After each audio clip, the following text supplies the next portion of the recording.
ಸ್ನೇಹಿತರೆ ನಮಸ್ಕಾರ. ನಾನು ರಘುನಂದನ, ಕೆಆರ್ಎಸ್ ಪಕ್ಷದ ರಾಜ್ಯ ಸಂಘಟನಾ ಕಾರ್ಯದರ್ಶಿ. ಇವತ್ತು ಇಡೀ ದೇಶ ಗಂಭೀರವಾಗಿ ಆಲೋಚನೆ ಮಾಡಬೇಕಾಗಿರೋ ಒಂದು ವಿಷಯದ ಬಗ್ಗೆ ನಿಮ್ಗೆ ಹೇಳ್ತೀನಿ. ಇವತ್ತು ಸೋನಮ್ ವಾಂಗ್ಚುಕ್ ಅನ್ನೋ ಒಬ್ಬ ಪರಿಸರವಾದಿ, ವಿಜ್ಞಾನಿಗಳು, ಎಜುಕೇಶನಿಸ್ಟು ಮತ್ತೆ ಒಂದು ರಾಜ್ಯದ ಅಸ್ಮಿತೆಗೋಸ್ಕರ ಹೋರಾಟ ಮಾಡ್ತಿರುವಂತ ಒಬ್ಬ ದೊಡ್ಡ ಹೋರಾಟಗಾರರ ಪ್ರಾಣ ತೂಗು ಕತ್ತಿಯ ಮೇಲಿದೆ. ಸ್ವತಃ ತಮ್ಮ ಬದುಕನ್ನ, ತಮ್ಮ ಪ್ರಾಣವನ್ನ ಒತ್ತೆ ಇಟ್ಟು ಒಂದು ಅಂದ್ರೆ ಹೇಳ್ತೀವಿ ಸಾವಿನ ಇದ್ರ ಮೇಲೆ ಅವರು ಮಲ್ಕೊಂಡು, ಇವತ್ತು ಸಾವಿನ ಶಯನದ ಇದ್ರ ಮೇಲೆ ಮಲ್ಕೊಂಡು, ಹಾಸಿಗೆಯಲ್ಲಿ ಮಲ್ಕೊಂಡು ಇವತ್ತು ಹೋರಾಟವನ್ನ ರಾಜ್ಯದ, ಈ ದೇಶದ ಕೋಟ್ಯಾಂತ ಜನರ ಸಂತ್ರಸ್ತರು ಒಂದು ರೀತಿ. ಯಾಕೆಂದ್ರೆ 22 ಲಕ್ಷ ಜನ ವಿದ್ಯಾರ್ಥಿಗಳು ಅಂದ್ರೆ ಅವ್ರ ತಂದೆ ತಾಯಿ, ಅವ್ರ ಮನೇಲಿರುವಂತ ಎಲ್ಲರೂ ಸೇರಿಸ್ಕೊಂಡ್ರೆ ಸುಮಾರು 1 ಕೋಟಿ ಜನರ ಮಾನಸಿಕ ನೆಮ್ಮದಿಯನ್ನ ಹಾಳು ಮಾಡಿದಂತ ವ್ಯಕ್ತಿಯ ವಿರುದ್ಧ ರಾಜೀನಾಮೆಗೋಸ್ಕರ ಆಗ್ರಹ ಮಾಡಿ ಏನ್ ಮಾಡ್ತಾ ಇದ್ದಾರೆ. ಆದ್ರೆ ಇವತ್ತಿನ ಕೇಂದ್ರ ಸರ್ಕಾರ, ಬಿಜೆಪಿ ಕೇಂದ್ರ ಸರ್ಕಾರದಲ್ಲಿ ಏನ್ ಕೂತ್ಕೊಂಡು ಮಾಡ್ತಾ ಇದೆ, ಸಂಪೂರ್ಣವಾಗಿ ಬಿಜೆಪಿಯ ವಿಶ್ವಗುರು ಅಂತ ಏನ್ ಹೇಳ್ತೀವಿ ಪ್ರಧಾನಿ ಅವರು ಹೊರದೇಶಗಳಲ್ಲಿ ಇನ್ನೂ ಪ್ರಯಾಣ ಮಾಡೋದು, ಹೊರದೇಶಗಳ ಪ್ರವಾಸ ಮಾಡೋದ್ರಲ್ಲೇ ಮುಳುಗೋಗಿದ್ದಾರೆ. ಇಲ್ಲಿ ನಮ್ಮ ದೇಶದ ಯಾವ ವಿಚಾರಗಳ ಬಗ್ಗೆ, ಇವತ್ತು ಬೆಲೆ ಏರಿಕೆ ಇರ್ಬೋದು, ಭ್ರಷ್ಟಾಚಾರ ಇರ್ಬೋದು, ಕೊನೆಗೆ ಈಗ ಇದು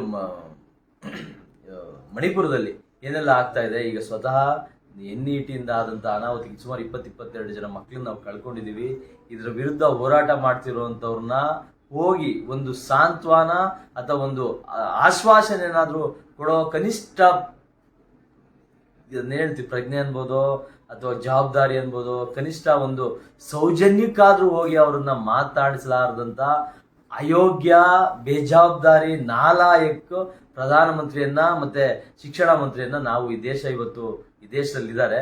ಸೊ ಈ ದೇಶಕ್ಕೆ ಇದು ಹಿಂಗೆ ಮುಂದುವರೆದ್ರೆ, ಯಾಕೆಂದ್ರೆ ಪ್ರಶ್ನೆ ಮಾಡೋದೇ ದೊಡ್ಡ ಮಹಾಪರಾಧ, ಅಥವಾ ನಾವು ಪ್ರಶ್ನೆ ಮಾಡಿದ್ರೆ ಏನಾಗ್ಬಿಡುತ್ತೋ ಅನ್ನೋ ಭಯಾತಂಕಗಳಲ್ಲಿ ಇಡೀ ದೇಶ ಇರುವಂತ ಸಂದರ್ಭದಲ್ಲಿ ಇವ್ರು ಯಾರೋ ಒಬ್ರು ತಮ್ಮ ಪ್ರಾಣವನ್ನೇ ಒತ್ತೆ ಇಟ್ಟು ಇಡೀ ಕೇಂದ್ರ ಸರ್ಕಾರದ ಬೇಜವಾಬ್ದಾರಿತನವನ್ನ ಒಂದು ಆಡಳಿತ ವ್ಯವಸ್ಥೆ ಕುಸಿತಿರೋದನ್ನ ಪ್ರಶ್ನೆ ಮಾಡ್ತಿರುವಾಗ ಅವ್ರನ್ನ ಸತ್ತೋಗ್ಲಿ ಅನ್ನೋ ರೀತಿ ಇವರ ಏನು ಬಿಜೆಪಿ ಇದ್ ಮಾಡ್ತಾ ಇದೆ. ಮತ್ತೆ ಅವ್ರ ಮೇಲೆ ಏನೆಲ್ಲ ಪಿತೂರಿಗಳು, ಅವ್ರನ್ನ ಡಿಮಾರಲೈಸ್ ಮಾಡೋದಕ್ಕೆ ಅಥವಾ ಅವ್ರ ಮೇಲೆ ಇಲ್ಲದ ಸಲ್ಲದ ಊಹಾಪೋಹಗಳ ಅಥವಾ ಇಲ್ಲ ಸಲ್ಲದ ವಿಷಯಗಳ ಅವ್ರ ಮೇಲೆ ಹಾಕೋದಕ್ಕೆ ಏನೆಲ್ಲ ಮಾಡ್ತಾ ಇದ್ದಾರೆ, ಗೂಬೆ ಕೂರಿಸ್ತಾ ಇದ್ದಾರೆ ಅವ್ರ ಮೇಲೆ, ಇದೆಲ್ಲ ಶುದ್ಧ ತುಂಬಾ ದೊಡ್ಡ ತಪ್ಪು ಅವ್ರು ಮಾಡ್ತಾ ಇರೋದು. ಹಂಗಾಗಿ ಇದು ನಾವು ಒಬ್ಬ ಪ್ರಾಮಾಣಿಕ ಈ ದೇಶದ ಜವಾಬ್ದಾರಿತ ಪ್ರಜೆಗಳಾಗಿ ಅವ್ರ ಜೊತೆ ನಿಂತ್ಕೊಳ್ಳೋದು ನಮ್ಮ ಆದ್ಯ ಕರ್ತವ್ಯ ಆಗಿರುತ್ತೆ.